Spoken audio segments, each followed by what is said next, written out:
Hi there, I'm Christine Dunbar from speechmodification.com, and this is my Smart American Accent Training.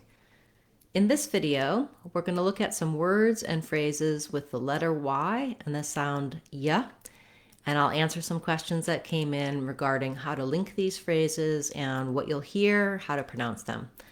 So the first question that came in was someone asking about the phrases change your and each year.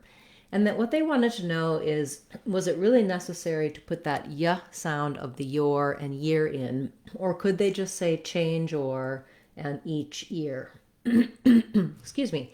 And so what we're looking at here is moving from the j sound of change to the y sound of year, change your, j, y.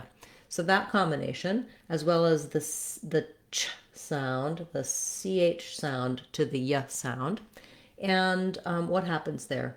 The second question that I was asked was whether or not we could say the word crying, just like the word crime with an N, or playing, just like the word plane, but with an NG. So they're asking kind of the same question. Is this y sound really necessary in these contexts, and what's happening there? So first let's look at the phrases. When we say change your attitude, change your tire, we do need the j and the y. If I have change or, you can hear how it doesn't sound the same, change your attitude. I'm missing that connection between the j and the vowel of or. So this will not work. If you find it challenging to move from the j to the y, I would build it from the your. And also, unrelated but helpful in most places, if I'm not saying your, it's yours stressed. Your is really going to get changed more to a your, with more of the instead of the or. So that's another reason change or sounds weird. It does need the y, but it's also that we don't do a true or in many cases. So change your, I would work on building it from the build it backwards. So trying your, jur. You can hear how change your. I'm not really doing a break. I'm not doing j and then ya, change your, change your. So the j glides into the ya. So that might be why this viewer was thinking that change your, that we didn't need that ya sound. Because when I naturally glide the two, these do tend to merge a little bit. Change your, jur. Where this, it's more like the j changes a little bit into a j. Change, j. So I would practice getting kind of that combination, j, where thinking of it as the letter J and the letter Y, j, and I'm also adding in a schwa there, or an That's what you're going to need to be able to do change your tire. Same thing for each year. If I said each ear, ch, going from the ch to the e of ear, it wouldn't sound correct. Each, but I don't necessarily want a break of each year. I don't have to form that y sound like I would if I'm saying it by itself. Year, each year. I'm moving from the chi and pulling my tongue back into the y position from the ch position.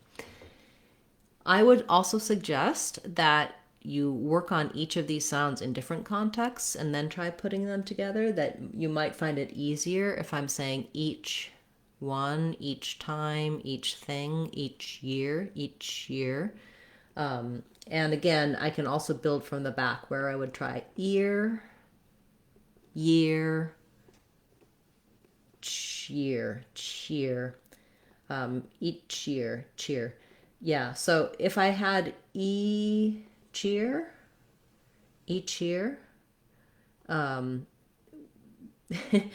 in that case, each year, you do end up with a little bit of the y that naturally happens. So the fact that each year sounds similar to each year, I don't need to make a break, but the y happens when I say each year, because I'm moving from the e to the ch. I end up with that ch, that y sound in there. Even just the word cheer is not a ch ear, cheer, cheer. I end up with that y glide there.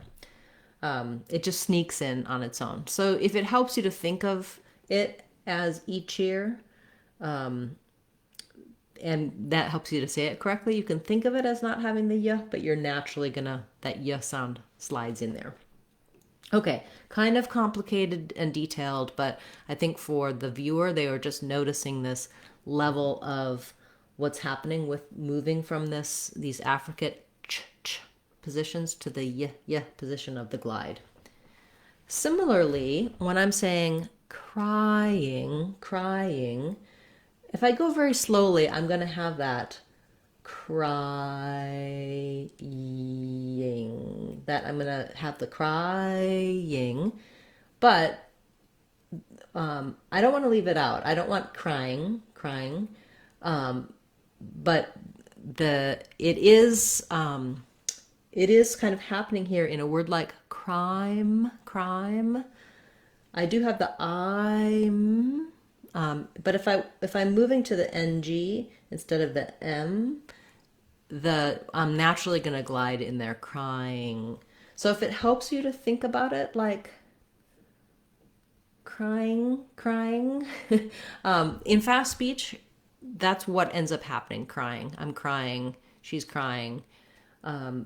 If you're going slow, you're going to hear it as two syllables, crying. But because we can glide from the y to the ing, crying, it can be thought of a little bit like one syllable. Same thing with playing.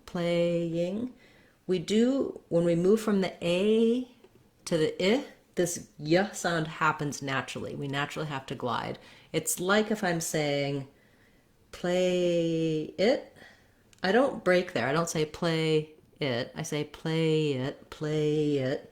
We end up with a natural y sound between those two. Play it. So in plain, there's no gliding. Playing. You can think of it like playing, if that helps you. Because when I say rang, playing, the a-ing, we naturally, that glide has to come in as we move from the a to the ing.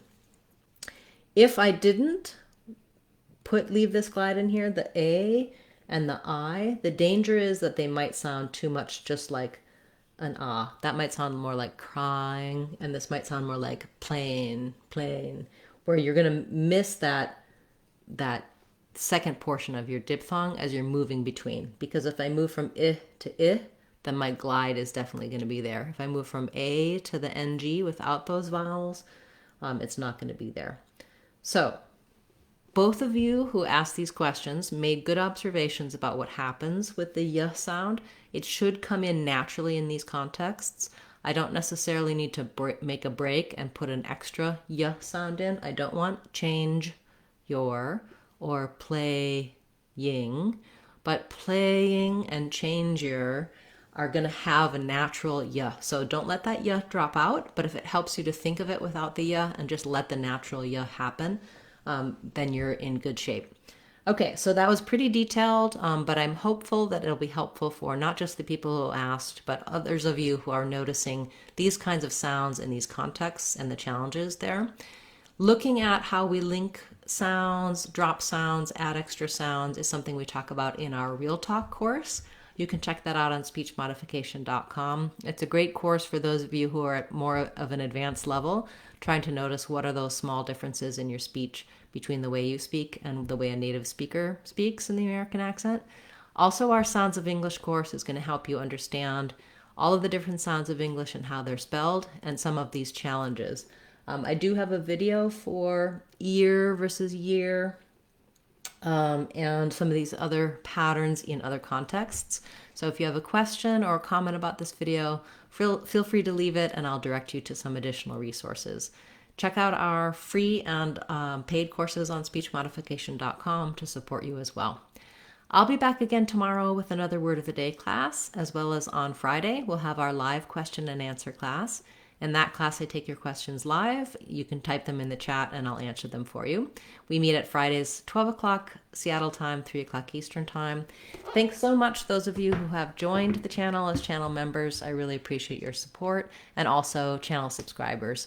If you're interested in learning more about channel membership, click the join button and you can see the options and the perks that we offer to our channel members. Thanks everyone so much for being here today, and I look forward to seeing you again soon. I'm Christine Dunbar from speechmodification.com. Remember, if you want to sound like a native speaker, you can do it. speechmodification.com. Bye everyone. Hope to see you again soon.